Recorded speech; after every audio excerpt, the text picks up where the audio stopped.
On today's video, we are 999 days into our Rise of Kingdoms journey. I'm going to show you a little bit around the account, what the plan is for KVK. We got some crystals, we got some stuff going on because, man, things are about to heat up real quick. So sit back, slap a like on the video, and let's go.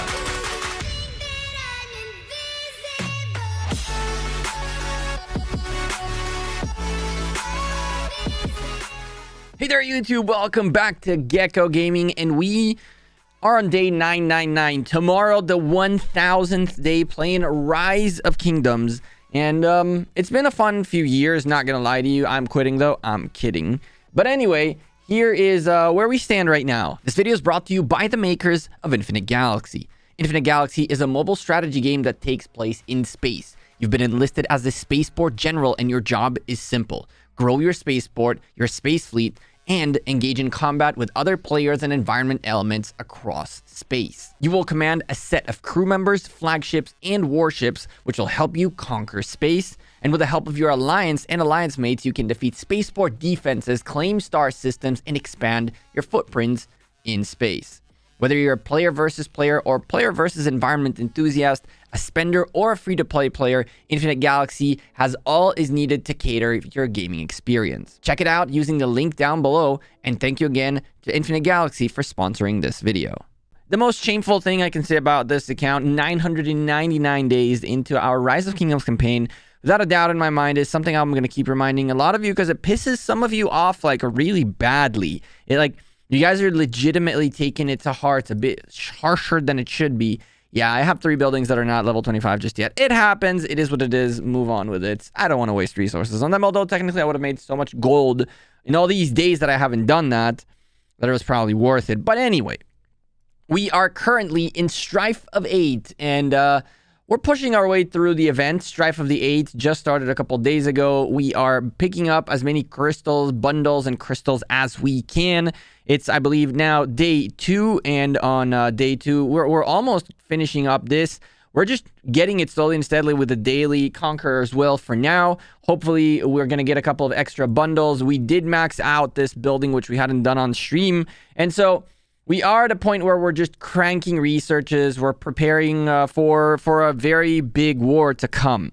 According to our calculations, and hopefully they are right, we will be sometime soon, I mean, before the event, the big fights in here begin, we will be doing a big crafting stream where I believe we're going to be crafting 7 or 8 legendary pieces of equipment, and pretty much that's all we're going to be doing, legendary equipment, and upgrading some of our epic that is not special talent, primarily because we won't have that many materials left. We finished stage 1. We're now waiting to unlock the Crusader Fortress. From there, we have Turf Wars, which I'm assuming this is about 1 extra day, then 2 days, 2 days, and then 2 days, and then within the week or so, we're going to start duking it out when the Pass 4s open up and we get the wars going on. So before that happens, we will do a big stream for crafting 8 legendary pieces of equipment. For if you don't know what they are, very, very quickly, we will be crafting the 4-piece archers. So Dragon Breath helmet, gloves, and boots, and the weapon, which I'm going to make the blueprint in a bit, not now. We are also going to make the infantry gloves and infantry helmet. We're also making a horn, which is extremely important. Puts us at 7 pieces of equipment. And then on top of that, we might also make the cape of the war god to have some extra attack for potentially using it for rallies with archers. So to have an extra little bit of offense on the archer rallies, as we are going to also expertise the one and only Nebu. We're going to expertise Nebu, shoot him up to level 60. It is time. He is, we got him from the Legendary Tavern. We have about 12 sculptures of him, which is really insignificant. But 1,200 sculptures means we can definitely expertising him up. And so we're going to be doing that. We're going to be doing that. We're going to expertise him up. And we're going to use him with the 4-piece archer, legendary archer pieces, maybe even 5.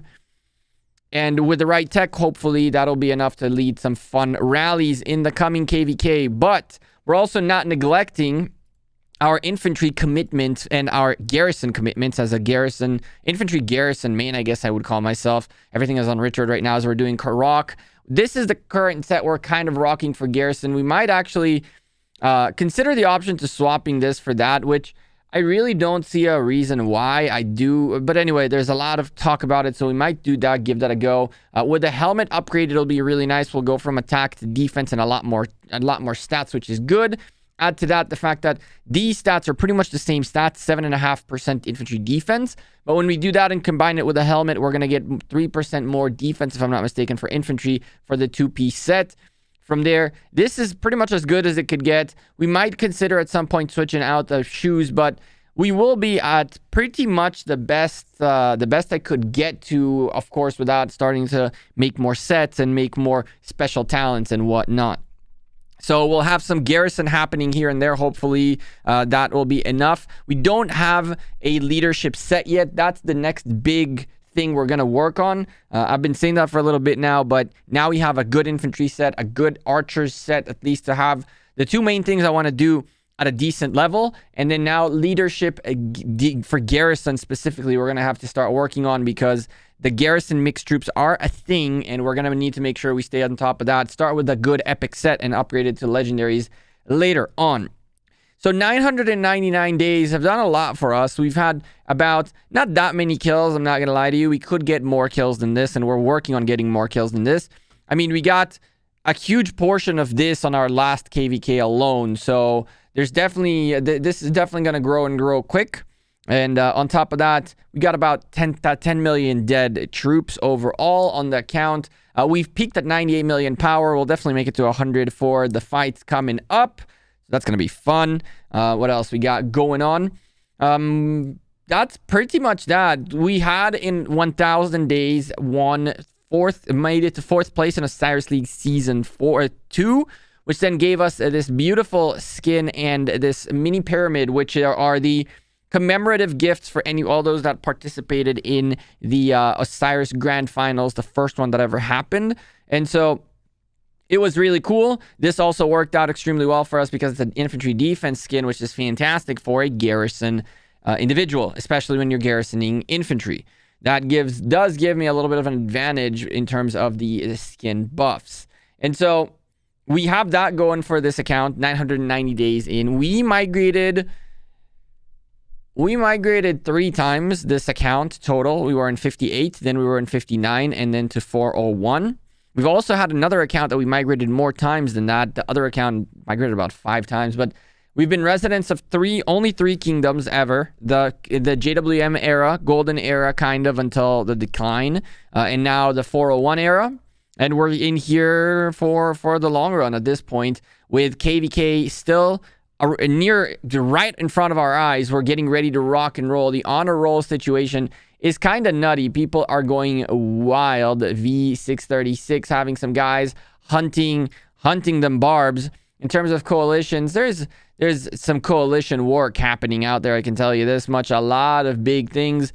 Earth Camp going strong with the points. Fire Camp currently in 8th place, but the difference is not that huge in terms of what you get done and how quickly you can gain points later on, especially if you win a certain zone or something like that. And so this is going to be a really interesting KVK.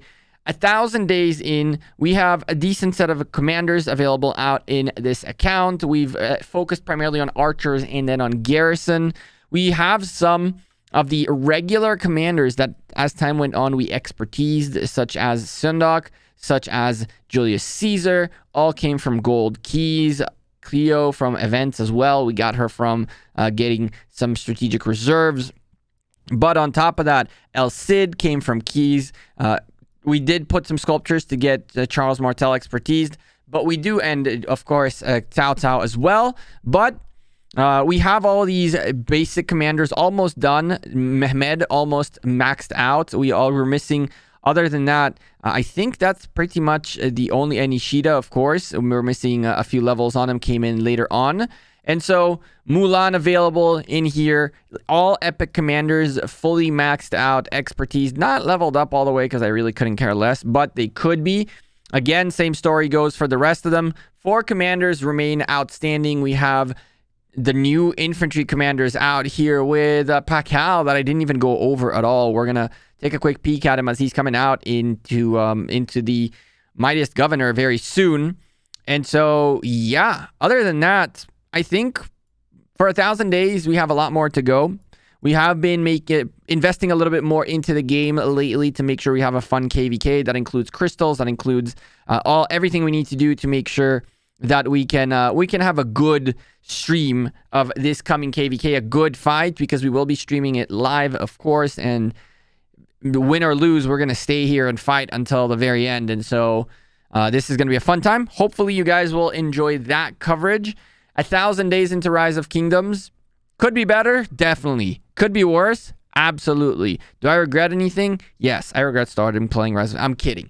I do regret a little bit not spending more in the early stages, more on the, not only in terms of money, but also spending on the time, in the sense that I was always a bad gatherer. I think that if I, from the beginning, spent more time on like perfecting the craft, on like just micromanaging my account a little bit more, spending more of that we'll call it that that mindset of grinding the game. Every time there was a notification, come into the game, fix it, do all that kind of stuff, then I think this account would have advanced naturally even further. I think that we would have had much more power, much more fights, much more everything, because we wouldn't have necessarily thought of resources as this scarce thing, which is scarce technically. We have a good amount of resources stocked up, but it always felt like I did not have any resources at all and everything would go away within a second type of thing. So I wonder if I had gathered more frequently, if I had followed Rhony's advice from a very long time ago, where he's like, it's half an hour in a day, twice a day, you go on the farms, click, click, click, click, go next, click, click, click, click, go next. I just don't have that discipline for some weird reason. And so that's the one big regret, that I think that if I had done more of, if I had gathered more, I had paid more attention to the game, I think that we would have been in a much more advanced situation, not in terms of commanders, but in terms of kills, in terms of everything, right? More fights on the field, less, more troops dead, more kills, more all that stuff. And then the commanders would have come along the way. So yeah, I'm Gekko. I'm out of here. I'll see you guys in tomorrow's video. We're going to go over Pakal, I guess, and see how that one works out. Take care. Have a good one. Peace.